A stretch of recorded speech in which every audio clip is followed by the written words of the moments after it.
దేవుని నామమునకు స్తోత్రం కలుగును గాక. మరొకసారి దేవుడు మనందరికీ కూడా ఈరోజు సాయంకాల సమయంలో దేవుని వాక్యాన్ని వినటానికి ఇచ్చినటువంటి కృపను బట్టి ఆయనకి అనంతమైనటువంటి వందనాలు చెల్లిస్తాం. నేను ప్రకటన గ్రంథంతో ముందుకు వస్తున్నాను, మరి యొక్క అధ్యాయంతో. ఈ ప్రకటన గ్రంథం గురించి అనుకున్నప్పుడు చాలా మంది లాస్ట్ వీక్ కూడా నేను చెప్పాను, వివిధమైనటువంటి అభిప్రాయాలు కలిగి ఉంటారు. కొంతమందికి ప్రకటన గ్రంథం వినటానికి ఇష్టం ఉండదు, కొంతమందికి అయితే రక్షణ పొందితే చాలలే అవి మనకెందుకు అనుకున్న వాళ్ళు ఉంటారు. ఇంకా కొంతమందికి దాంట్లో అర్థం కాకుండా దాన్ని ఎంత మనకెందుకు అనే ప్రశ్నలే చాలా మనుషులకి ఉంటుంది. వివిధమైనటువంటి వ్యక్తులు వివిధమైనటువంటి అభిప్రాయాలు కలిగి ఉంటారు. ఏది ఏమైతే కూడా అలాంటి సంగతులు ఉండింటే దేవుని వాక్యంలో రాయించి ఉండేవాళ్ళు కాదు. ఒకటి, నమ్మితే దేవుణ్ణి ఆది కాండం నుండి ప్రకటన గ్రంథం వరకు నమ్మాలి. అది దేవునికి కావాల్సినటువంటి. ఒకటి నమ్ముతాను, ఇంకోటి నమ్మను అంటే దానికి ప్రయోజనం లేదు. కాబట్టి మనము అది కఠినంగా ఉన్నా, ఎన్నో మనం ఊహించరానటువంటి విషయాలు ఉన్నా కూడా దేవుని వాక్యాన్ని తెలుసుకోవటం చాలా ముఖ్యం. అంత మాత్రమే కాకుండా ఈ యొక్క వాక్యంలో దేవుని వాక్యము ఆయన రాకడ గురించి ఒకరిని ఒకరు హెచ్చరించుకొనుడి అని రాయబడింది. కాబట్టి సంఘంగా మనం చేరుతూ వచ్చినప్పుడు ఒకరిని ఒకరు హెచ్చరించుకోవడం అనేది చాలా ముఖ్యమైనటువంటి అంశం. ఎందుకంటే మానవ జీవితం ఎలా ఉంటుందంటే, ఇలా వాక్యం చదివి అలా మూసి అటువంటి వెళ్ళిపోయే తలపులు అప్పుడే సాతాను ఒక శోధన తీసుకుని వస్తుంది, అప్పుడే వాక్యాన్ని మర్చిపోయేలా చేస్తుంది. అటువంటి సమయాల్లో మనం అంత్యకాలంలో ఉన్నప్పుడు దేవుని వాక్యాన్ని చూస్తూ ఒకరిని ఒకరు హెచ్చరించుకోవడము అది మన యొక్క కర్తవ్యం. మనం ఒక్కటే పరలోక రాజ్యానికి చేరిపోతే చాలదు, కానీ మనతో పాటు ఇంకా 10 మందిని పరలోక రాజ్యానికి నడిపించాలనేది దేవుని యొక్క ఆశ, ఉద్దేశం. కాబట్టి మనము కొన్ని విషయాల్ని మనము ప్రకటన గ్రంథం నుంచి మనం నేర్చుకున్నాం. వాక్యానికి వెళ్ళటానికి ముందు చిన్న ప్రార్థన చేసుకొని మనం వాక్యంలోకి వెళ్దాం. మహోన్నతుడాన్ని పరిశుద్ధుడా మా ప్రియమైన ప్రభువా, మరి ఒకసారి తండ్రి మీ యొక్క పాద సన్నిధిలో చేరి మీ యొక్క వాక్యాన్ని ధ్యానిస్తుండగా తండ్రి మీరే మీ యొక్క పరిశుద్ధాత్మ శక్తి చేత ప్రభువా ఆ యొక్క సత్యాలను మాకు బయలుపరచవాలని వేడుకుంటున్నాము. యేసయ్యా, మీరు మాట్లాడినప్పుడు తండ్రి మాకు విడుదల కలదు, మరియు తండ్రి మాకు రక్షణ కలదు, మరియు తండ్రి ఈ యొక్క రక్షణ భాగ్యముతో ఆ యొక్క పరలోక రాజ్యానికి చేరే అంతవరకు కూడా మా రక్షణని మేము కాపాడుకోగలిగేలాగా మీరే మాకు సహాయపడవాలని వేడుకొంచుకుంటున్నాము. ఈరోజు వాక్యంలో తండ్రి మీరు ఏమి బయలుపరచవాలని ఉన్నారో ఆ వాక్యాల ద్వారా మాకు మాట్లాడవాలని మిమ్మల్నే వేడుకొంచుకుంటున్నాము. సమస్తాన్ని కూడా ప్రభు మీ చేతులకే మీ యొక్క ఆధీనంలో స్వాధీనంలో ఉంచుకొని మీరే మాతో మాట్లాడవాలని వేడుకొంచు ఈ యొక్క ప్రార్థనను మా ప్రభువును రక్షకుడైనటువంటి యేసుక్రీస్తు నామంలో అడిగి పొందుతున్నాం తండ్రి, ఆమేన్. సో కొంతమంది లాస్ట్ వీక్ రాలేదు. ప్రకటన గ్రంథంలో ఎలా ఉంటుందంటే లింక్ ఉంటుందన్నమాట. వెనకది అర్థం చేసుకోకపోతే ముందుకు అర్థం చేసుకోలేము.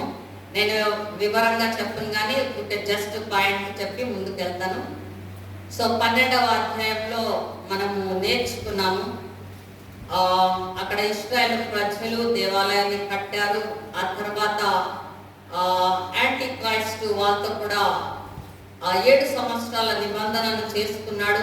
అయితే తన నిబంధన ప్రకారం ఉండకుండా 3.5 సంవత్సరాలకే ఆలయంలో వెళ్ళి తానే ఆ దేవుని స్థానంలో కూర్చున్నప్పుడు కూర్చున్నప్పుడు అది దానియేలు కూడా రాశారు. మరి యేసయ్య కూడా మత్తయి రాసిన సువార్త 24వ అధ్యాయంలో చెప్పారు. ఆ హేయమైనది కూర్చున్నప్పుడు ఇశ్రాయేల్ ప్రజలు తెలుసుకుంటారు, వారు యేసయ్యని ఆ యొక్క 11వ అధ్యాయంలో మనము 2 వ్యక్తులు వస్తారు. దేవుని గురించి ప్రకటించడానికి ఆ ప్రవక్తల ద్వారా విన్నటువంటి వాక్యాలు సత్యాలను తెలుసుకొని వీడు అబద్ధికుడని తెలుసుకొని అప్పుడు నిజమైనటువంటి యేసయ్యని వారు మొరపెట్టగా యేసయ్య వాళ్ళ ఒక మొరను ఆలకిస్తారు. ఆలకించి వాళ్ళని యాంటీ క్రైస్ట్ బాధ నుండి ఆ యొక్క కష్టం నుండి తొలగించి ఇదే ఈ యొక్క లోకములోనే వాళ్ళకి ఒక అరణ్యంలో ఒక స్థలాన్ని ఏర్పాటు చేసి ఇక మళ్ళీ వాళ్ళు 3.5 సంవత్సరాలు సాతాను ముఖాన్ని చూడకుండా ఇశ్రాయేలు ప్రజల్ని కాపాడినట్టుగా మనం చూస్తాం. ఇక్కడ ఆ తర్వాత ఈ యొక్క సాతాను ఆకాశానికి ఎక్కి వెళ్ళి వాడు ఆకాశానికి ఎక్కుతూ వెళ్తూ దిగుతూ ఉన్నాడని తెలుసును. మళ్ళీ వెళ్ళి అక్కడ మిఖాయేలు దూతతో యుద్ధం చేసినట్టుగా 12వ అధ్యాయం 7వ వచనంలో చూస్తాము. యుద్ధం చేసి వాడు తిరిగి కిందకి పడతాడు. కిందకి పడి వచ్చిన తర్వాత ఇశ్రాయేల్ ప్రజలు కూడా వాడి చేతికి దొరకలేదు యాంటీ క్రైస్ట్కి. కాబట్టి ఇప్పుడు తాను ఇంకా వేరే ఎవరున్నారు, ఇంకా నా కాలం చాలా కొద్దిగా ఉంది, కొద్ది సమయం ఉంది, ఇప్పుడు నేను ఎవరి వెంట వెనకాల పడాలన్నప్పుడు మనకి మొదటి ఛాన్స్ని దేవుడు ఇచ్చారు. ఈ యొక్క ర్యాప్చర్లో మనం ఎత్తబడిపోవాలి, అందుకనే మనం సిద్ధపడుతున్నాం. ర్యాప్చర్లో ఒకవేళ మిస్ అయిపోతే ఈ యొక్క 12వ అధ్యాయంలో కూడా చివరి వచనంలో ఇంకా మిగిలిపోయినటువంటి వారు ఎవరైతే ర్యాప్చర్లో ఎత్తబడుతూ సంఘంలో వాక్యం విని ఉంటారు, వాక్యం తెలుసుకుని ఉంటారు, యేసయ్యనే సత్యమైన దేవుడు అని తెలుసును, అయితే వాళ్ళ జీవితాలను వాళ్ళు జాగ్రత్తగా గమనించుకొని సరిదిద్దుకోలేదు. కాబట్టి ర్యాప్చర్లో వాళ్ళు ఎత్తబడతారు, ఇక్కడే వదిలిపెట్టబడతారు. అప్పుడు ఈ యొక్క సమయంలో సాతానికి దొరికేది వాళ్ళే. అన్యులు అయ్యొచ్చు, లేక చర్చ్ మెంబర్స్ అయ్యొచ్చు, ఎవరే కానీ సువార్తను విని యేసయ్య సత్య దేవుడు అని తెలుసుకొని ఒకవేళ ర్యాప్చర్ అయిన తర్వాత వాళ్ళు రిపెంటెన్స్ పొంది లేదు ఇప్పుడైనా మేము యేసయ్య కోసం నిలబడతాము, యేసయ్య కోసం ఉంటాము, ఆ పరలోకానికి చేరుకుంటాము అనే నిర్ధారణ కలిగి ఉంటే అప్పుడు చాలా హింసలు కష్టాలు అయితే వాటన్నిటిలో కూడా దేవుడు జయించాలి. మీరు మీ యొక్క సహనము మీకు జయాన్ని ఇస్తుంది అని చెప్పి అక్కడ వాక్యంలో మనం చూస్తున్నాము. కాబట్టి ఈ యొక్క విడవబడినటువంటి వ్యక్తుల వెనకాల సాతాను పడతాడు.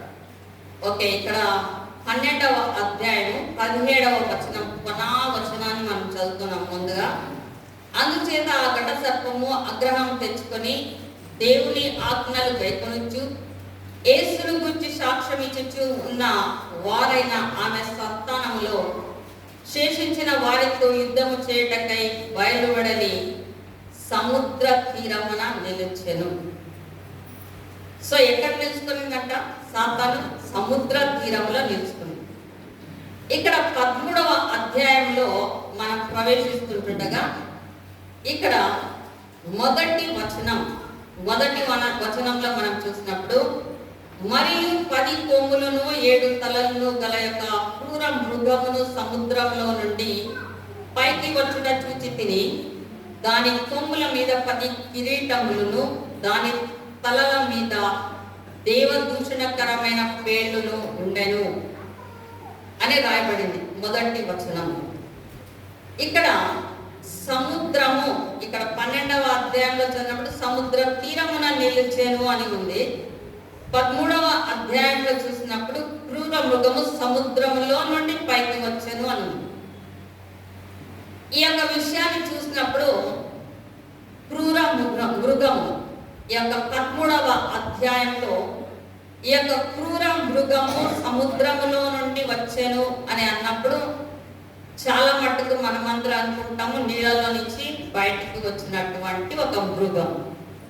సో మృగము అంటే మొట్టమొదటిగా క్రూర మృగము. మృగాలు ఎక్కడుంటాయి? అడవిలో ఉంటాయి. ఆ మృగాల యొక్క స్వభావం ఏమిటి? క్రూరంగా ఏ యొక్క వేరే యానిమల్ దొరుకుతుందో దాన్ని క్రూరంగా హింసించి చంపుకొని తినేయడమే క్రూర మృగం యొక్క నేచర్. సో దీనికి కూడా యాంటీ క్రైస్ట్ కి క్రూర మృగము అని పేరు పెట్టారు.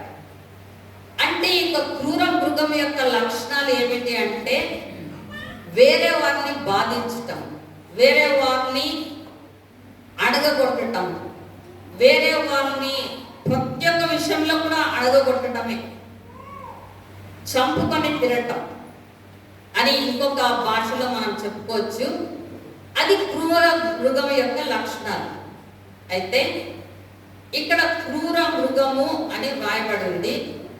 మరియు సముద్రములో నుండి పైకి వచ్చుట చూచి తిని. క్రూర మృగము సముద్రంలో నుండి పైకి వచ్చుట చూచి తిని.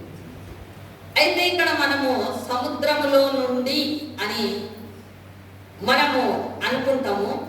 అయితే ఈ సముద్రము యొక్క నీళ్లు అనేటటువంటిది దేవుడు ఈ వాక్యంలోనే మనం చూసుకుంటాము. ప్రకటన గ్రంథము 17వ అధ్యాయము 15వ వచనం 17-15లో మనం చూసుకున్నప్పుడు, మరియు ఆ దూత నాతో ఇలాగూ చెప్పెను, ఆ వేశ్య కూర్చున్న చోట నీవు చూచిన జలములు ప్రజలను, జన సమూహమును, జనములను, ఆయా భాషలు మాట్లాడు వారిని సూచించును.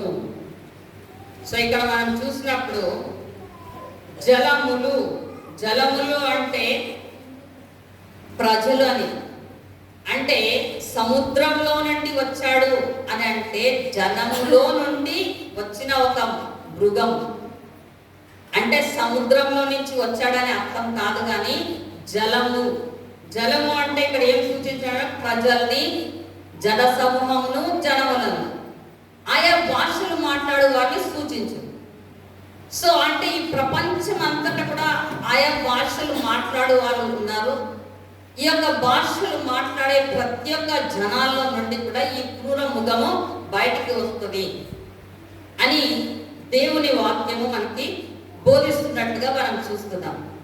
ఈ యొక్క క్రూర మృగము ఈ యొక్క 13వ అధ్యాయములో యాంటీ క్రైస్ట్ అంటే సాతానుడు ఏ పని చేసినా కూడా, సాతాను ఏ పని చేసినా కూడా వాడు దేవుణ్ణి ఇమిటేట్ చేస్తాడు. దేవుడు ఏమేమి పనులు చేస్తాడో వాడు కూడా అదే పనులు చేయాలంటాడు. కాబట్టి ఈ యొక్క దేవుడు చేసినటువంటి పనుల్లో అంటే దేవుడు ముగ్గురు వ్యక్తులుగా పని చేస్తున్నారు. ఒకటి తండ్రి, రెండవది కుమారుడు, ఇంకొకటి పరిశుద్ధాత్మ. సో ముగ్గురు కలిసి దేవుని పనే చేస్తున్నారు. దేవుడు మరియు కుమారుడు మరియు పరిశుద్ధాత్మ. అలాగనే యాంటీ క్రైస్ట్ అథవా లేక సాతానుడు కూడా ఇమిటేట్ చేస్తాడు. ఇమిటేషన్ అనేది ఎలా చేస్తాడంటే సాతానుడు డైరెక్ట్గా రాడు మనుషుల్ని వేధించడానికి, బాధించడానికి. అయితే ఒక మనిషినే ఉపయోగించుకుంటాడు. ఆ మనుష్యుడికి వాడు సమస్త అధికారాన్ని ఇస్తాడు. ఇప్పుడు యేసయ్య ఈ లోకానికి వచ్చారు. వచ్చిన తర్వాత 40 రోజులు ఉపవాసం చేశారు. ఉపవాసం అయిన తర్వాత ఆయనకి శోధన వచ్చింది. శోధన వచ్చినప్పుడు యేసయ్య, ఆ శోధకుడు వచ్చి యేసయ్యతో అన్నాడు, నువ్వు ఒక్కసారి నాకు నమస్కారం చేసేసే, నీకు ఈ ప్రపంచం అంతా ఇచ్చేస్తాను అని 3 సార్లు టెంప్ట్ చేశాడు. 3 సార్లు టెంప్ట్ చేస్తే కూడా యేసయ్య ఆ శోధనని జయించాడు. ఇప్పుడు ఈ యాంటీ క్రైస్ట్ ఒక మనిషినే యాంటీ క్రైస్ట్ అవుతాడు. అది ఎవరైతారో మనకు అక్కర్లేదు, దాని గురించి వీఆర్ నాట్ బాదర్డ్. అయితే యాంటీ క్రైస్ట్ అనేవాడు ఒక మనుషుడే. అయితే ఈ సాతాను వాడికి తన యొక్క సమస్తమైనటువంటి అధికారాన్ని ఈ యాంటీ క్రైస్ట్కి ఇస్తాడు. ఇప్పుడు వీళ్ళు కూడా ముగ్గురుగా పనిచేస్తారు. ఒకటి సాతానుడు కనపడడు. ఎలాగైతే తండ్రి దేవుడు అక్కడే ఉంటాడు, కానీ ఆయన అక్కడి నుంచి వదిలి రాలేదు. కుమారుని ఈ లోకానికి పంపించారు. కుమారుడు ఈ లోకం నుంచి వెళ్ళిపోయిన తర్వాత పరిశుద్ధాత్ముని పంపించారు.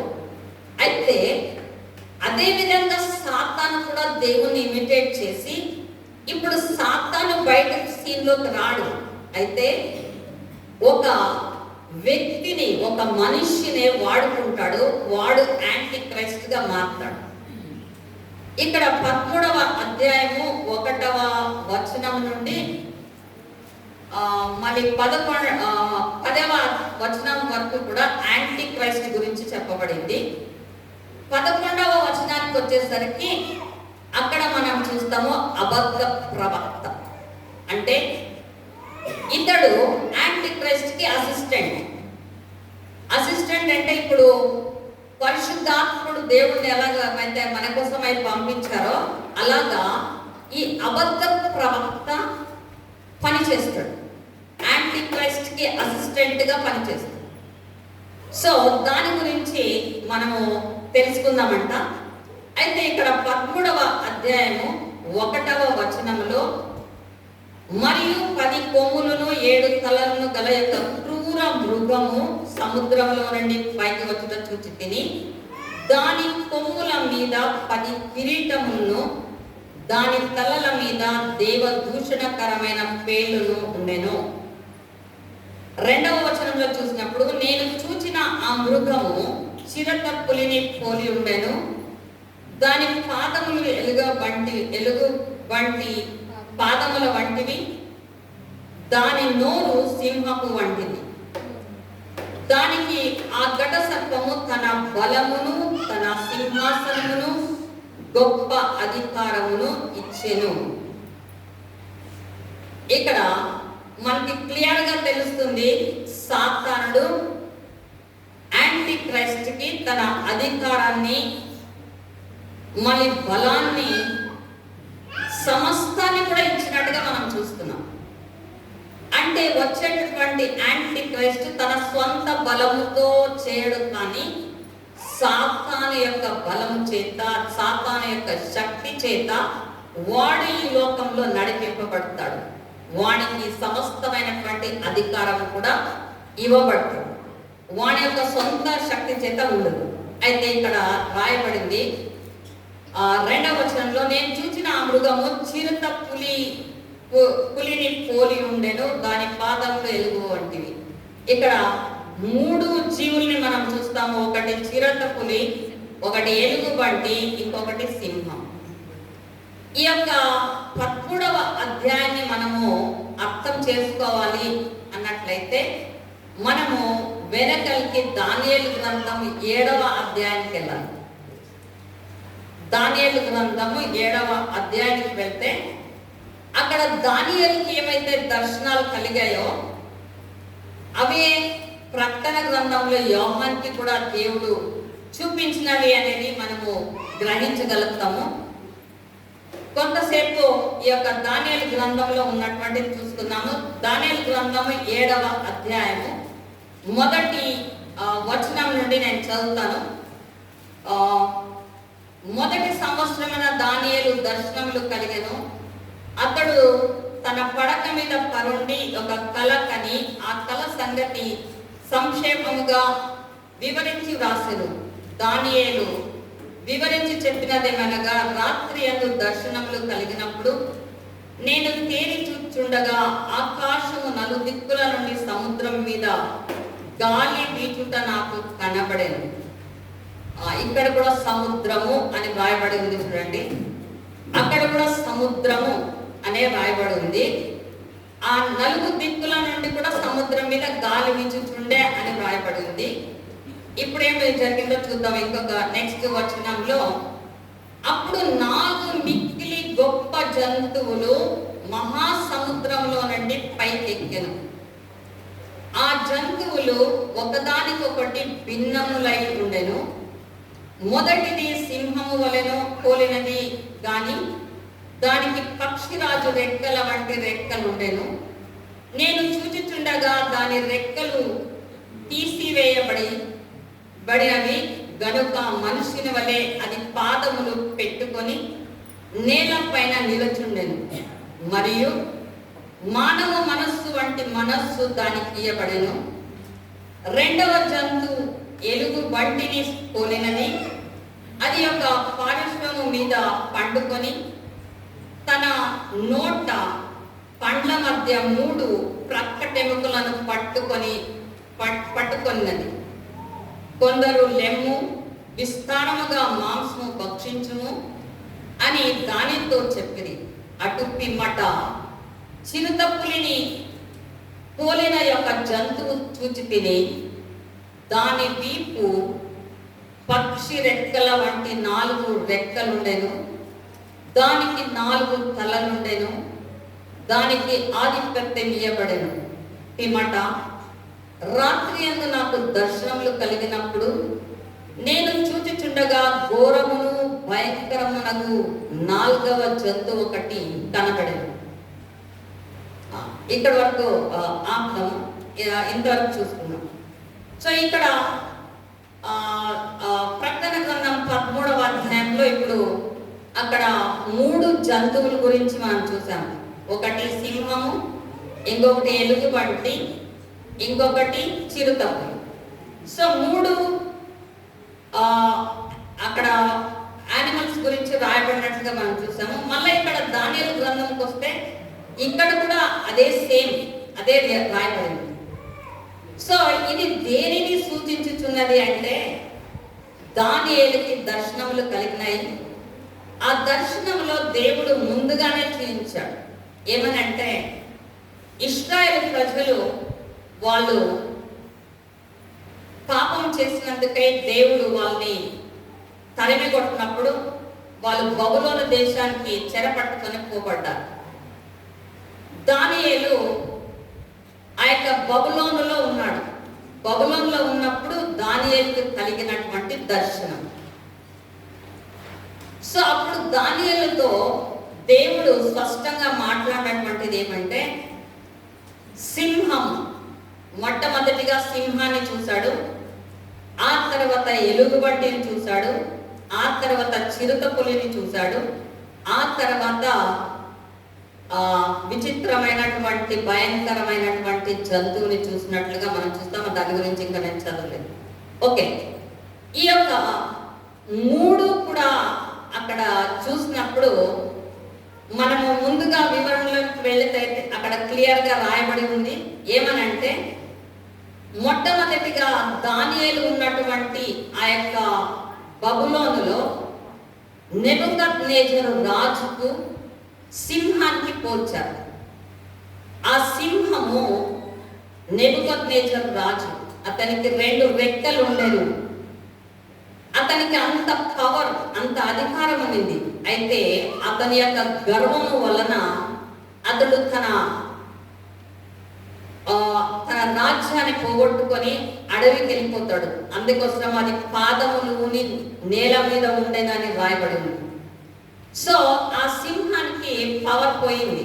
అయితే మళ్ళా అతడు రిపెంటెన్స్ పొందినప్పుడు, పశ్చాత్తాప పడినప్పుడు తిరిగి మళ్ళీ దేవుడు తన రాజ్యాన్ని తనకి వాపస్ అంటే మరి వెనుతిరిగి ఇచ్చాడు. ఇది సింహానికి పోలినటువంటిది. నెక్స్ట్ మాదియా పార్సిక రాజ్యాలు, మెదో పర్షియన్స్ అనేసి అంటాము. ఆ యొక్క పీరియడ్ లో కూడా దానియేలు ఉన్నాడు. నెబుకద్నెజర్ పీరియడ్ లో కూడా దానియేలు ఉన్నాడు. మరి మధ్య పార్సిక రాజ్యాలు ఉన్నప్పుడు కూడా అక్కడ కూడా ఉన్నారు. మెదో పర్షియన్స్ ఉన్నప్పుడు కూడా దానియేలు ఉన్నారు. నెక్స్ట్ దాంట్లో దానియేలు లేరు. అయితే అది చిరుతపులిని పోలినటువంటిది అన్నాడు. చిరుతపులి ఇక్కడ అలెగ్జాండర్ ద గ్రేట్ కి నెక్స్ట్ గ్రీకు రాజ్యం వచ్చింది. గ్రీకు రాజ్యము అతి వేగంగా చాలా కాంకర్ చేసుకున్నాడు. ఇక్కడ దేవుని వాక్యంలో రాయబడినటువంటిది మొత్తము ఈ యొక్క ప్రపంచాన్ని ఏలేటటువంటి రాజ్యాల గురించి రాయించాడు దేవుడు. అంటే మేజర్ పార్ట్స్, మెజారిటీని విన్ చేసినటువంటి రాజుల గురించి ఇక్కడ చెప్పబడింది. ఇక్కడ మనం కొనాలో ఇక్కడ చదువుకుంటాం, మనకే అర్థమవుతుంది. ఈ యొక్క రాజ్యాలలో 4 రాజుల గురించే రాయబడింది. అంటే ఎవరైన తర్వాత ఎవరు వస్తారు? ఈ యొక్క రాజ్యాల గురించి రాయబడినప్పుడు ఆ చిరుత పులిని అలెగ్జాండర్ ద గ్రేట్ కి పోల్చారు. దానికి 4 తలలు ఉండేను అన్నారు. అతడు అతి వేగంగా 4 దిక్కులలో పోయి సులభంగా ఈ యొక్క ప్రపంచాన్ని గెలవాలన్నటువంటి ఉద్దేశంతో కాంకర్ చేసుకున్నాడు. అది చిరుత పులికి పోల్చబడింది. ఇంకా ఆఖరిగా ఉన్నటువంటిది ఇక్కడ 7వ వచనం నుంచి చదువుతాను చూడండి. దానియేలు గ్రంథం 7వ అధ్యాయం 7వ వచనం. పిమ్మట రాత్రి యందు నాకు దర్శనములు కలిగినప్పుడు నేను చూచుచుండగా ఘోరమును భయంకరమునగు 4వ జంతువు ఒకటి కనబడెను. అది తనకు ముందుగా నుండిన ఇతర జంతువులకు భిన్నమైనది. అది మహా బలమహత్యములు గలది. దానికి పెద్ద ఇనుప దంతములను 10 కొమ్ములను ఉండెను. అది సమస్తమును భక్షించుచు తుత్తనీయములుగా చేయుచు మిగిలిన దానిని కాళ్ళ క్రింద అడగద్రొక్కుచుండెను. నేను ఈ కొమ్ములను కనిపెట్టగా ఒక చిన్న కొమ్ము వాటి మధ్యలో లేచెను. దానికి స్థలమిచ్చుటకై ఆ కొమ్ములలో 3 పెరికి వేయబడినవి. ఈ కొమ్మునకు మానవుల కన్నుల వంటి కన్నులను గర్వముగా మాట్లాడు నోరును ఉండెను అని ఇక్కడ చదువుతున్నాం. ఇక్కడ ప్రకటన గ్రంథంలో ఏదైతే చదివామో అదే ఇక్కడ దానియేలు కూడా అదే సంగతులే వివరింపబడింది. సో ఇక్కడ నెక్స్ట్ అలెగ్జాండర్ ద గ్రేట్ అయిన తర్వాత, గ్రీక్ అయిన తర్వాత రోమా సామ్రాజ్యం వచ్చింది. ఈ రోమన్స్ కి ఉన్నటువంటి నేచర్ ఎట్లా అంటే చాలా కఠినమైనటువంటి నేచర్, చాలా క్రూరమైనటువంటి వ్యక్తులు, క్రూర మృగముతో పోల్చబడినటువంటి వ్యక్తిత్వం. ఈ యొక్క రోమ ప్రభుత్వము వచ్చి ఎస్టాబ్లిష్ అయిన తర్వాతనే యేసు ప్రభు ఈ లోకంలో పుట్టారు. ఆల్మోస్ట్ చాలా ఇయర్స్ పరిపాలించినటువంటి వాళ్ళు ఎవరంటే రోమన్సే. 1000 సంవత్సరాల వరకు కూడా ఈ లోకంలో పరిపాలించారు. అనేకమైనటువంటి ప్రాంతాలని కాంకర్ చేసుకున్నారు. ఈ యొక్క దేవుని యొక్క వాక్య ప్రకారంగా మనం చూసుకున్నప్పుడు అదే 7వ అధ్యాయము 15వ వచనం నుండి మళ్ళీ చదువుతాను చూడండి. ఒకసారి చూడండి.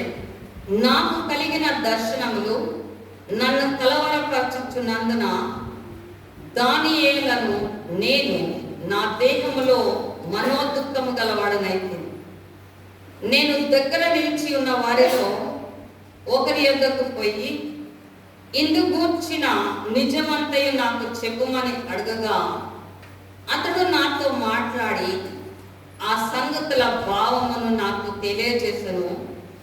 ఎట్లనగా ఈ మహా జంతువులు 4 ఉండి లోకమందు ప్రభుత్వము చేయబోవు 4 రాజులను సూచించుచున్నవి. సో ఇక్కడ క్లియర్గా ఇలాంటి దర్శనాలు కలిగినప్పుడు దానియేలుకు కూడా చాలా అంటే దేహంలో మనోదుఃఖము కలిగింది. ఇలాంటి భయంకరమైనటువంటి కళలు, దర్శనాలు వస్తే ఎలా ఉంటుంది మనిషి జీవితానికి? చాలా దుఃఖకరమే, విచారకరమే. అప్పుడు దానియేలుకు కూడా అలాగే కలిగింది. అయితే ఈ భయంకరమైనటువంటి దర్శనాలు నాకెందుకు కలిగాయని ఆ కళలోనే, దర్శనంలోనే దగ్గరున్నటువంటి వ్యక్తుల దగ్గరికి వెళ్ళి అడిగినప్పుడు దేవుడు మళ్ళా అతనికి ఆ యొక్క భావాన్ని కూడా అర్థమయ్యేలా చెప్పినట్లుగా మనం చూస్తున్నాము. 17వ వచనంలో ఎట్లనగా ఈ మహాజంతువులు 4 ఉండి లోకమందు ప్రభుత్వము చేయబోవు 4 రాజులను సూచించుచున్నవి. సో ఈ 4 దేవుని ప్రకారంగా 4 రాజ్యాలు. దానియేలు ఉన్నటువంటి సమయం నుండి ఇప్పటి వరకు కూడా రోమన్స్ అయిన తర్వాత మళ్ళీ ఏ యొక్క రాజు కూడా రాలేదు. ఎవరు కూడా వరల్డ్ ని అంతగా కాంకర్ చేసినటువంటి వాళ్ళు మళ్ళీ లేరు. సో ఇక్కడ ఆ 18వ వచనంలో మళ్ళీ మనం చదువుకున్నాం, 7వ అధ్యాయం 18వ వచనంలో, అయితే మహోన్నతుని పరిశుద్ధులే రాజ్యాధికారము నొందుదురు, వారు యుగ యుగములు యుగాంతముల వరకును రాజ్యమేలుదురు. ఇనుప దంతములను ఇత్తడి గోళ్ళను గల ఆ 4వ జంతువు సంగతి ఏమైనదని నేను తెలుసుకున్న గోరితిని.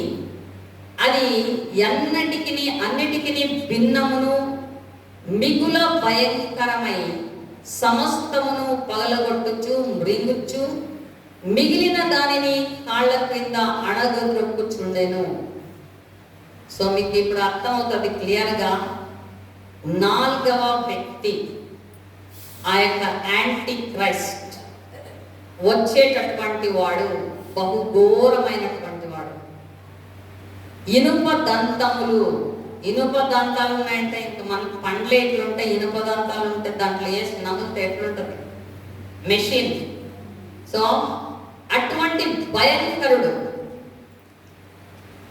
అయితే ఇక్కడ మహోన్నతుని పరిశుద్ధులే రాజ్యాధికారం నందుదు. ఇక్కడ వాళ్ళని కూడా విడవబడినటువంటి వాళ్ళు ఎవరైనా ఉంటే, ఈ యొక్క అంత్యక్రీస్తు తన రాజ్యములో ఈ యొక్క పరిశుద్ధులు విడవబడితే వాళ్ళ సంగతి అతి ఘోరమైనటువంటి, వాళ్ళని కాళ్ళ కింద అణగద్రొక్కుతూ, వాళ్ళని చితగద్రొక్కుతూ, వాళ్ళ జీవితాలు చాలా భయంకరంగా ఉంటది అని రాయబడింది. అయితే అక్కడ కూడా మీ యొక్క ఓర్పు కావాలి అని ఉంది. ఈ యొక్క వాక్యాన్ని మనం ఎందుకు తెలుసుకోవాలంటే, యేసయ్య సంఘానికి అనేక హెచ్చరికలు ఇస్తున్నారు. 7 సంఘాలలో అనేకమైనటువంటి తప్పులను కనిపెట్టి మీ తప్పులను సరిచేసుకోండి, లేకపోతే మీరు పరలోక రాజ్యానికి చేరలేరు, మీరు ర్యాప్చర్లో ఎత్తబడలేరు, మిమ్మల్ని మీరు సరిచేసుకోండి. చాలా మంది నిర్లక్ష్య భావం.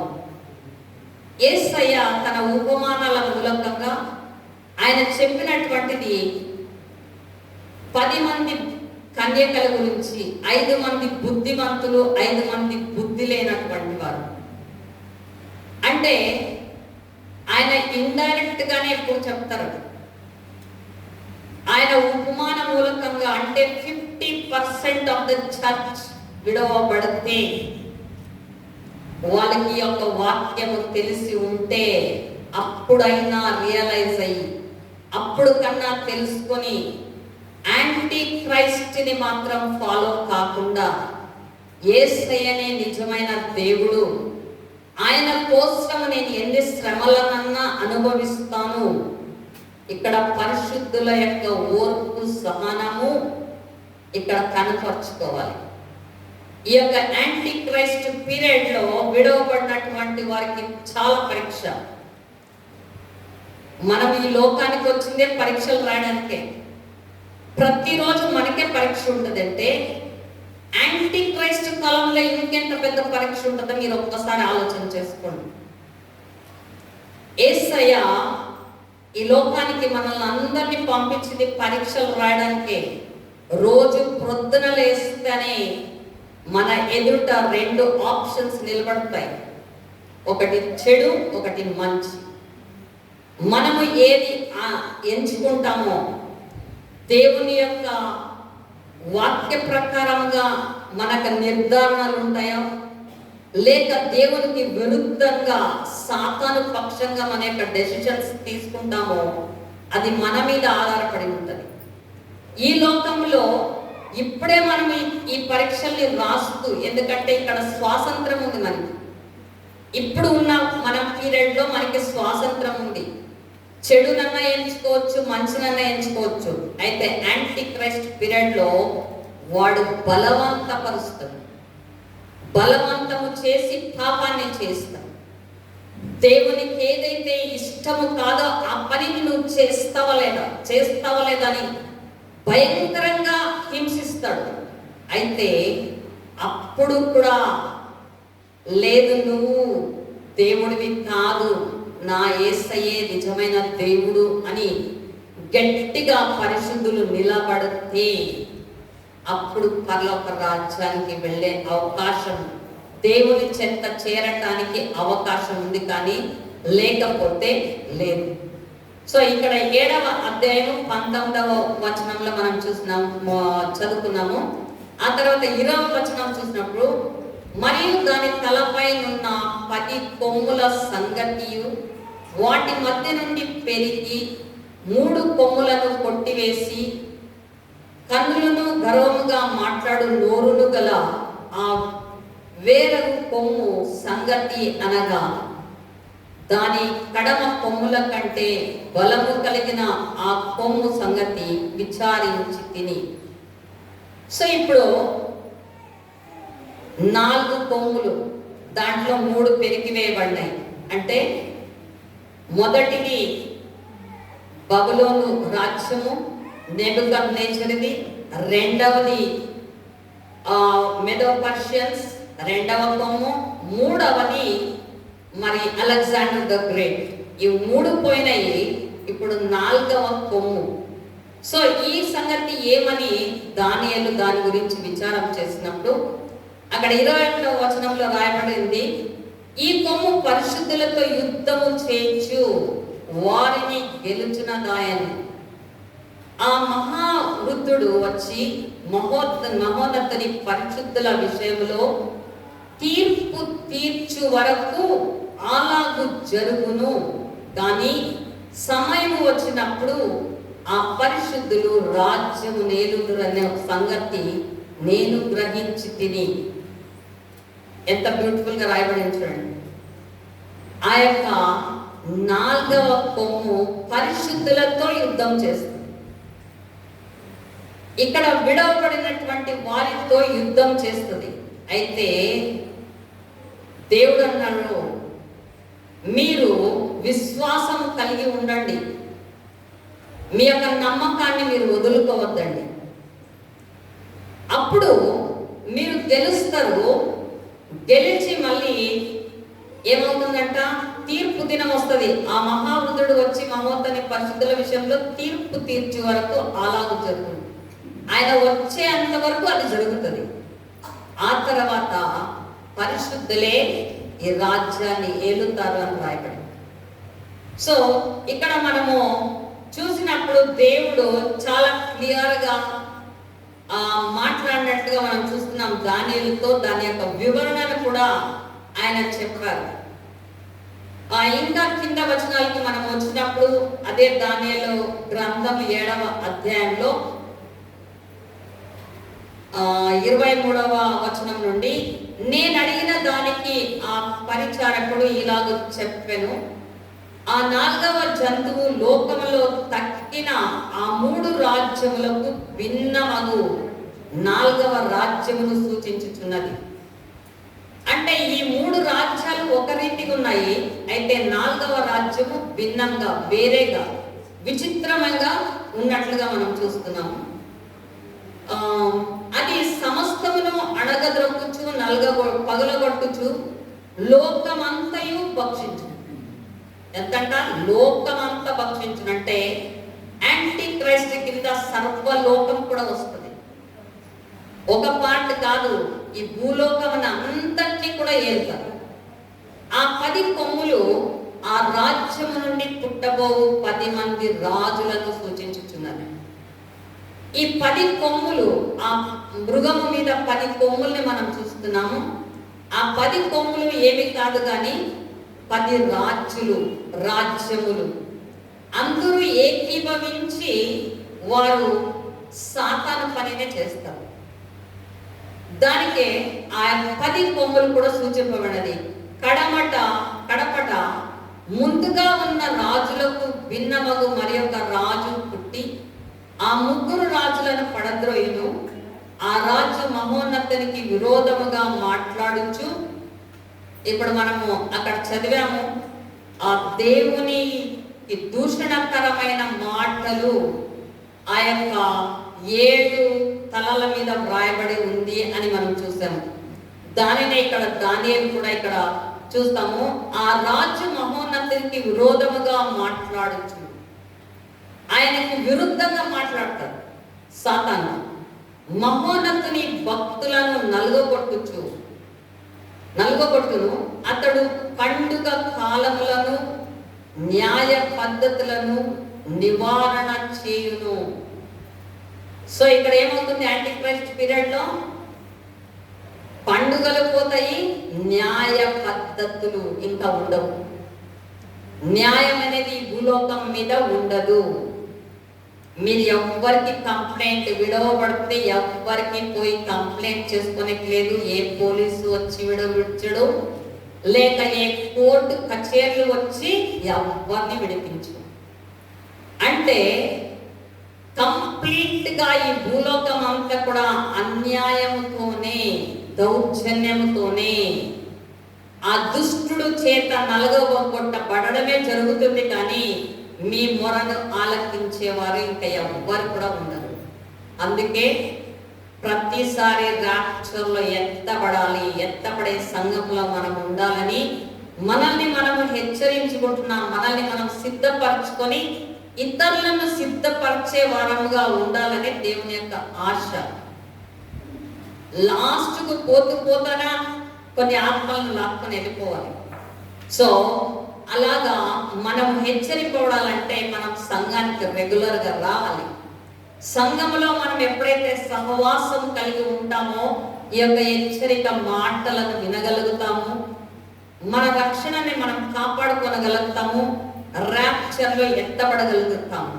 అయితే ఒక్కరమే మనం అలవన్గా ఉండి నాకు అంత తెలుసులే, దేవుని వాక్యం తెలుసులే, నేను అంత చదువుకున్నానులే నాకు అనుకుంటే సాతాను చాలా మోసపరిచేటటువంటి. నేను అనేక సార్లు మా అన్నతో అన్నప్పుడు ఈ ప్రకటన గ్రంథం గురించి చెప్తానంటే, నువ్వు బైబిల్ స్టడీ తీసుకోలే, బైబిల్ స్టడీలే చెప్పు అని అంటారు. అయితే ఈ కాలంలో ఎట్లుందంటే బైబిల్ స్టడీ పెడితే కూడా ఎవరు రాదు. ఇప్పుడు ఆదివారం సాయంకాలం టైం దొరకడమే చాలా కష్టం. వేరే వాళ్ళ గురించి ఎందుకు, నా గురించి నేను చెప్పుకుంటాను. ఎంత బిజీ లైఫ్ అంటే ఒక్క నిమిషం కూడా దొరకదు. ముందు కాలంలో ఈ యొక్క బిజీ అనేది ఉండేది కాదు. అయితే ఈ అంత్యకాలంలో సైతాన్ మనుషులందరినీ బిజీ చేసేస్తున్నాడు. ఎట్లా అంటే అందరూ కంప్యూటర్స్ వచ్చేసి చాలా ఈజీ వర్క్, ఈజీ అయిపోతుంది. మనుషుడికి ఇది చాలా సహాయం చేసేస్తుంది. మనుషులకి అంత ఎక్కువ పని ఉండదు. నేను చెప్తాను, ఇప్పుడే ఎక్కువ పని, విపరీతమైనటువంటి పని. ఒకటి ముందైతే రిజిస్టర్లో రాసుకునేస్తే అయిపోయింది మా కథ. ఇప్పుడు రిజిస్టర్లో రాస్తే కాదు, రిజిస్టర్స్ నుంచి మళ్ళీ ఆన్లైన్కి పోవాలి, ఆన్లైన్ నుంచి మళ్ళీ యూడా ఎక్స్ప్రెస్కి పోవాలి. మూడు దగ్గర పనిచేసేంత లోపల ఇంకా రెస్ట్ ఎక్కడ వస్తుంది, ఇంకా టైం ఎక్కడ దొరుకుతుంది. సో ప్రతి ఒక్కరిని బిజీ చేసేసింది. మనుషులు ఇప్పుడు పనికి పోతే సాయంకాలం లేటుగానే వస్తారు. ముందు కాలంలో 5 గంటలైతే ఇంటికి చేరుకునేవారు. ఇప్పుడు ఏ ఆఫీస్లో పనిచేసినా, బ్యాంక్లో పనిచేసినా, ఇంకొక దగ్గర పనిచేస్తే కూడా అందరికీ కూడా వర్క్ లోడ్ అనేది ఎక్కువ అయిపోయి ఎవ్వరికి కూడా సమయం దొరకటం లేదు. అంత్యకాలంలో సాతాను మనందరినీ తప్పుదారి పట్టించడానికి వేస్తున్నటువంటివి ఇవన్నీ. ఈ యొక్క ఆన్లైన్ నుంచి చాలా ఉపయోగాలు ఉన్నాయి అనుకుంటాం, చాలా నష్టాలే ఉన్నాయి, చాలా తొందరలే ఉన్నాయి. ఆరోగ్యాలు చెడిపోతాయి. మనిషికి సరైనటువంటి ఆరోగ్యం ఉండదు. దాని ముందు కూర్చొని వాని ఆరోగ్యం త్వరగా చెడిపోతుంది. ఇలాంటి పనులను ఆ సాతాను పెడుతున్నాడు. సో నేను లేదన్ను, ఈ బైబిల్ స్టడీస్ తీసుకోవాలంటే చాలా టైం పడుతుంది. అయితే మన బిజీ లైఫ్లో ఇంకా టైం దొరుకుతుంది కాబట్టి ఇటువంటి ఆదివారం రోజునే మన వాక్యాల ద్వారా మనల్ని మనం హెచ్చరించుకోవాలి. అది అందరికీ అనుకూలం అని నేను అనుకుంటున్నాను. సో దేవుడు తన వాక్యం ద్వారా మనందరితో మాట్లాడి దేవుడు మనల్ని మన సిద్ధపరచుకొనగలిగేలాగా రాకడ కోసము మనమందరం కూడా ఉన్నాం.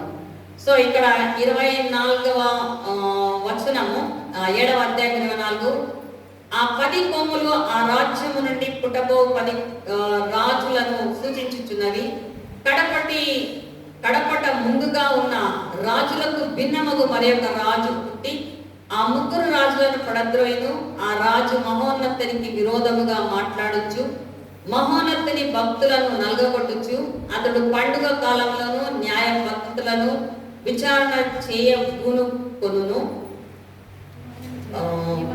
వాడు ఒక కాలములు అర్ధకాలము అతని వశమున నుండును.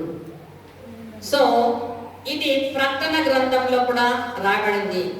కాలములు అర్ధకాలం. సో కాలము అంటే 1 సంవత్సరము, కాలములు అంటే 2 సంవత్సరాలు, అర్ధకాలం అంటే అర్ధ సంవత్సరం. అంటే 3.5 సంవత్సరము దాని కిందన ఈ యొక్క యాంటీ క్రైస్ట్ కింద భయంకరమైన స్థితికి వస్తారని దానియేలు కూడా దాన్నే చెప్పారు. ప్రకటన గ్రంథంలో యోహాను కూడా ఇదే సమయాన్ని, కాలాన్ని సూచించాడు.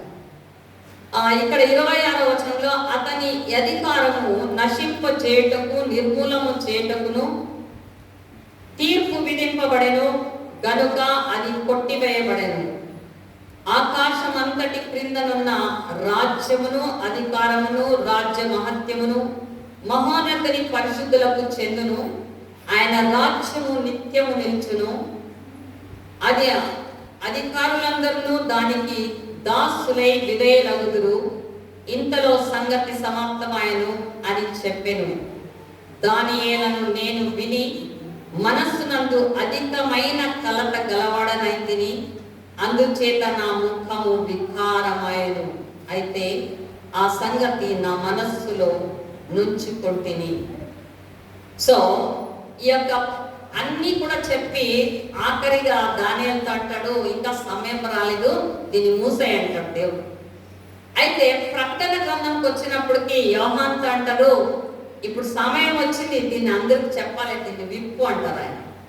సో ఈ యొక్క రాజ్యము అంత్యములో సో దేవుని యొక్క జనులకే గెలుపు, దేవునిది విజయము అని మనము తెలుసుకుంటున్నాము. మరి ఇప్పుడు 7వ అధ్యాయం నుంచి మళ్ళీ 13వ అధ్యాయానికి, ప్రకటన గ్రంథం 13వ అధ్యాయానికి తిరిగి వద్దాము.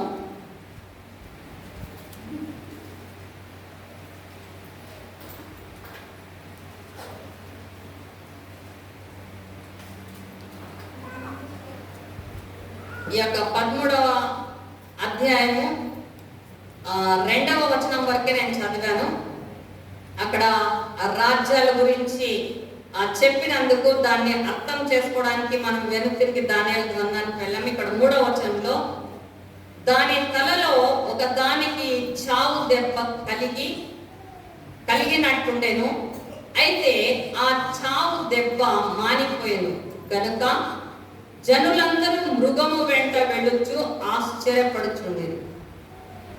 సో ఇక్కడ యాంటీ క్రైస్ట్ వాడికి ఒక దెబ్బ తగిలింది. అది ఎలాంటి దెబ్బ అంటే చావు దెబ్బ, చచ్చిపోయేటటువంటి దెబ్బ కలిగింది. కానీ మళ్ళీ ఆ దెబ్బ మానిపోయింది. మానిపోయినందుకై ఇక్కడ ఉన్నటువంటి ఈ భూలోకంలో ఉన్న జనులందరూ ఏమనుకున్నారంటే, వాడు చాలా పవర్ఫుల్, చాలా శక్తి గలవాడు, వాని వెనకల మనం వెళ్తే చాలా మంచిది అని చెప్పి అందరూ కూడా ఆ మృగము వెంట వెళ్ళినట్లుగా మనం చూస్తాము. ఆ మృగమునకు అధికారము ఇచ్చినందున వారు ఘట సర్పమునకు దాని తలలలో ఒక దానికి చావు దెబ్బ కలిగినట్టుండేను. అయితే ఆ చావు దెబ్బ మానిపోయాను గనక భూజనులందరూ మృగము వెంట వెళ్ళొచ్చు ఆశ్చర్యపడుచుంది. మృగము వెంట వెళ్ళొచ్చు ఆశ్చర్యపడుచుంటుంది. ఎందుకో ఆ మృగం వెంట వెళ్ళి ఆశ్చర్యపడుతున్నారు? దానికి అప్పుడు శక్తి కలదు, బలము కలదు, దానికి అధికారము కలదు, మరి అద్భుతాలు చేసే శక్తి కూడా కలదు. కాబట్టి ఆ మృగమే దానికి ఉన్నటువంటి అధికారాన్ని చూసి జనులందరూ ఆ మృగం వెంట వెళ్తారండి. ఆ మృగం వెంట వెళుచు ఆశ్చర్యపడుచుండ్రి. ఎందుకు ఆశ్చర్యపడినారంటే వాడు అన్ని శక్తులను, అన్ని బలాలను, అన్ని అద్భుతాలను చూపిస్తాడు కాబట్టి వాళ్ళందరూ కూడా ఆశ్చర్యపడతారు. ఉంటే వీడి జతలోనే ఉండాలి, మనకి వీడితోనే గెలుపు అనేటటువంటిది వాళ్ళ యొక్క హృదయాల్లో కలుగుతుంది. ఆ 4వ వచనము, ఆ మృగమునకు అధికారం ఇచ్చినందున వారు ఘట సర్పమునకు నమస్కారము చేసిరి. ఆ మృగమునకు అధికారం ఇచ్చినందున వారు ఘట సర్పమునకు నమస్కారము చేసిరి. ఇప్పుడు ఘట సర్పము సాతానుడు. ఘట సర్పం అంటే సాతానుడు. సాతానుడు యాంటీ క్రైస్ట్ కి అధికారం ఇచ్చినాడు. ఈ యాంటీ క్రైస్ట్ కి భూజనులందరూ కూడా నమస్కారం చేయాలి. వాడే దేవుడు అన్నాడు. నేనే దేవుడను అనే పరిస్థితిలోకి మనుషులను తీసుకొని వెళ్తాడు. ఈ యొక్క మనుషులు దాని యొక్క శక్తిని, దాని యొక్క ప్రభావాన్ని, అది చేసేటటువంటి ఆశ్చర్య క్రియలను చూసి దానికి మ్రొక్కుతారు. అయితే ఇది దేవునికి విరుద్ధమైనటువంటిది, హేయమైనటువంటిది.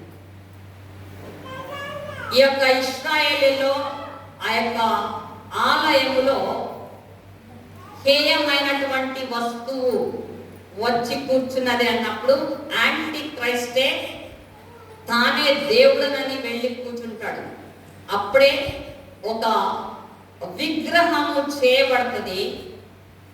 దేవునికి విగ్రహారాధన అంటే అసహ్యకరమైనటువంటి విషయం, హేయమైనటువంటిది. అది దేవునికి ఇష్టమైనటువంటి విషయము కానే కాదు.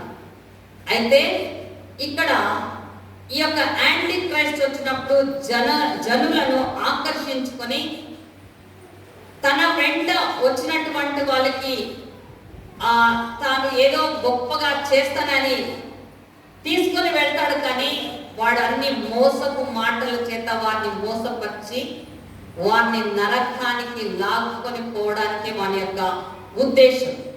ఇక్కడ 4వ వచనంలో మళ్ళీ ముందుకు చేరుంటూ, మరియు వారు ఈ మృగంతో సాటి ఎవడు. సో ప్రజలు ఏం చెప్తారంట, ఈ మృగంతో సాటి ఎవడు, ఈ మృగం ముందు ఎవరు పనికొస్తారు, ఎంత ఘనమైనటువంటి పనులు చేస్తాను ఈ మృగము, ఈ మృగము ఉన్నటువంటి శక్తి ఎవరికి ఉంది అని చెప్పి వాళ్ళే చెప్పుకుంటారు. దానితో యుద్ధము చేయగలవాడెవడు, ఈ యొక్క మృగంతో ఎవ్వరికి ఇంకా ఎవ్వరు కూడా యుద్ధము చేయలేరని పలుకుతారు అని చెప్పుకొనొచ్చు. ఆ మృగమునకు నమస్కారం చేసి ఏమన్నారంట, ఇంకా ఆ మృగము ఇటువంటి మృగం ఎక్కడుంటది, ఇంత మంచి మృగం అని చెప్పి దానికి నమస్కారం చేశారు. ఆ తర్వాత 5వ వచనంలో దంపపు మాటలను,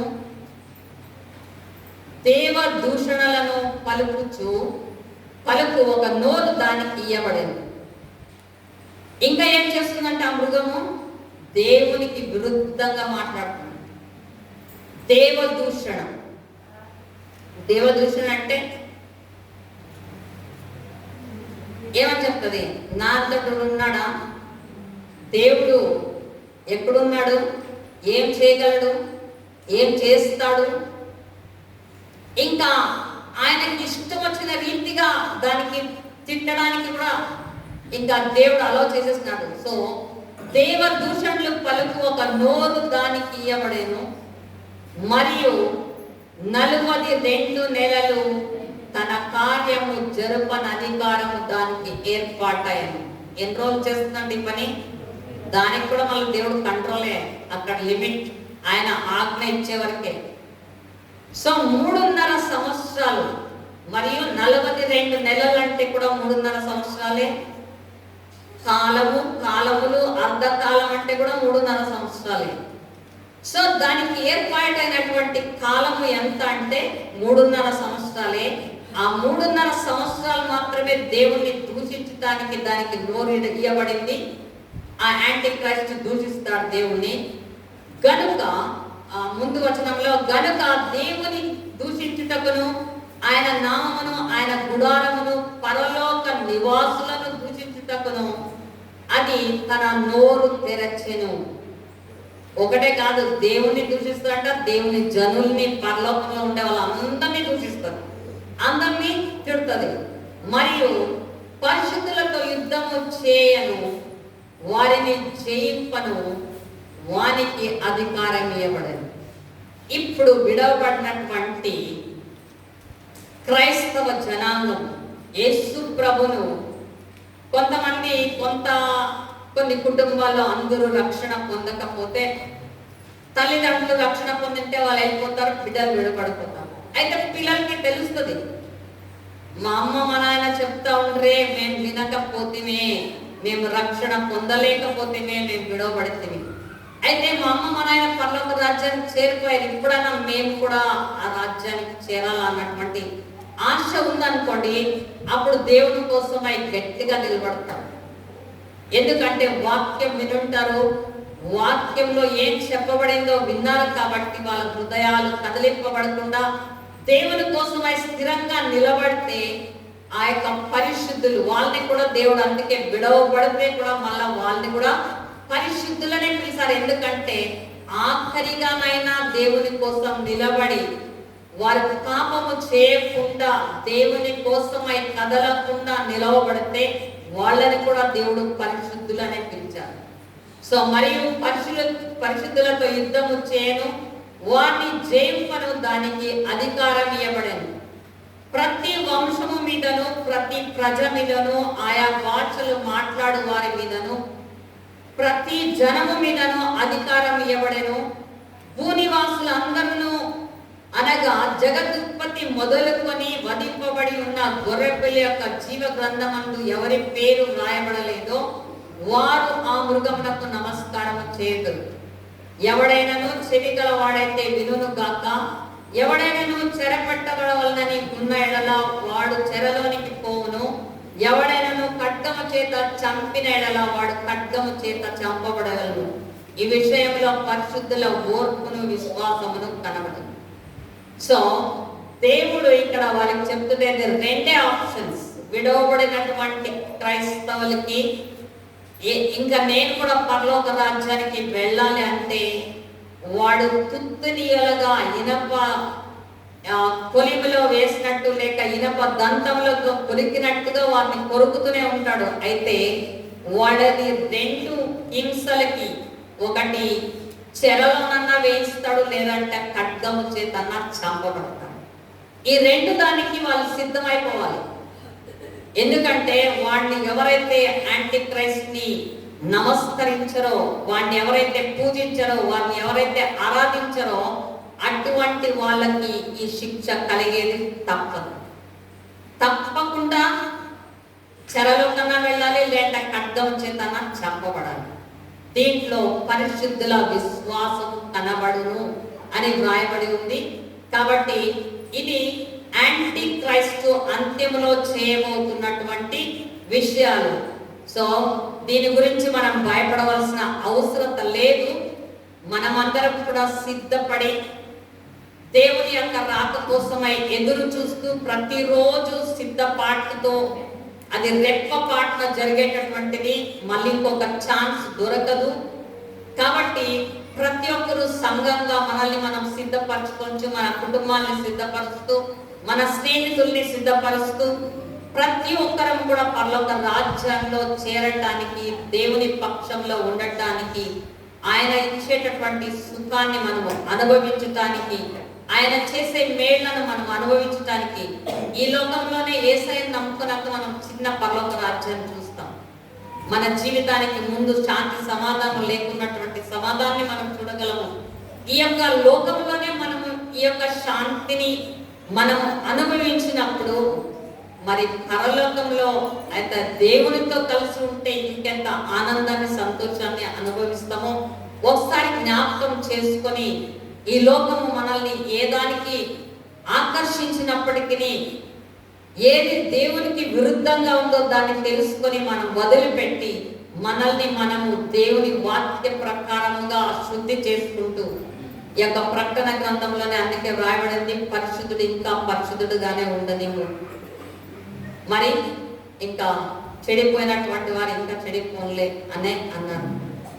కాబట్టి మనము పరిశుద్ధులుగా ఉంటే ఇంకా మనలో ఇంకా ఏం తప్పులున్నాయి. ఒక చిన్న తప్పైన పరిశుద్ధాత్మ దేవుడు ఎలాంటి దేవుడు అంటే, సంఘంలో వచ్చి కూర్చొని వాక్యం వింటూ ఉంటే ఆ యొక్క వాక్యం ద్వారా మనతో మాట్లాడతారు.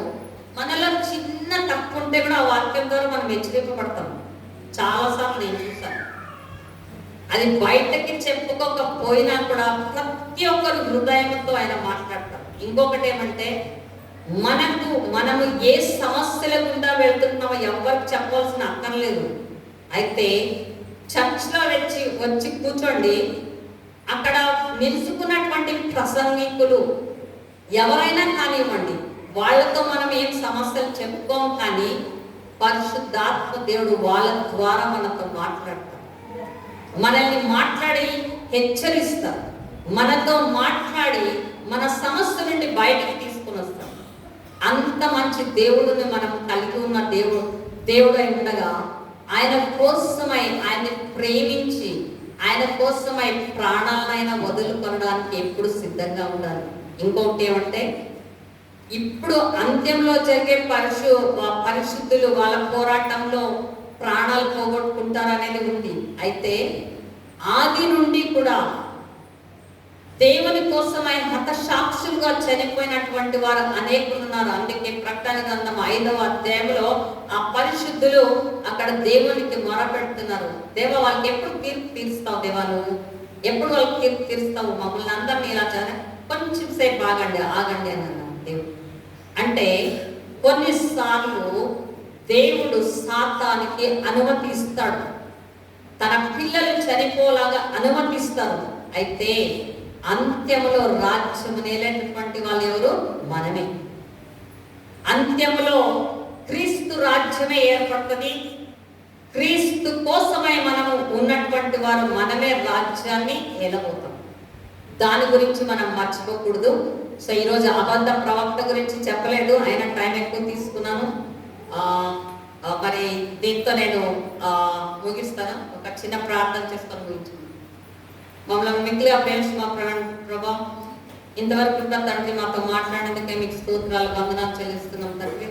మరి వాక్యం ద్వారా తండ్రి మమ్మల్ని శుద్ధిపరచవలనని, మరియు తండ్రి మమ్మల్ని మేము తండ్రి ప్రతిరోజు సిద్ధపరచుకొని మీ యొక్క రెండవ రాకడ కోసం ఎదురు చూసేటటువంటి వారమై ఉండగలిగేలాగా మా అందరి మనసులను కూడా మీరు ప్రేరేపించాలని, మీ యొక్క పరిశుద్ధాత్మ శక్తి చేత ప్రతి ఒక్కరిని నింపి ప్రభా నడిపించవాలని వేడుకొచ్చి ఈ యొక్క ప్రార్థన మా ప్రభుని రక్షకుడైన యేసుక్రీస్తు నామములో అడిగి పొందుతున్నాము తండ్రి. ఆమేన్.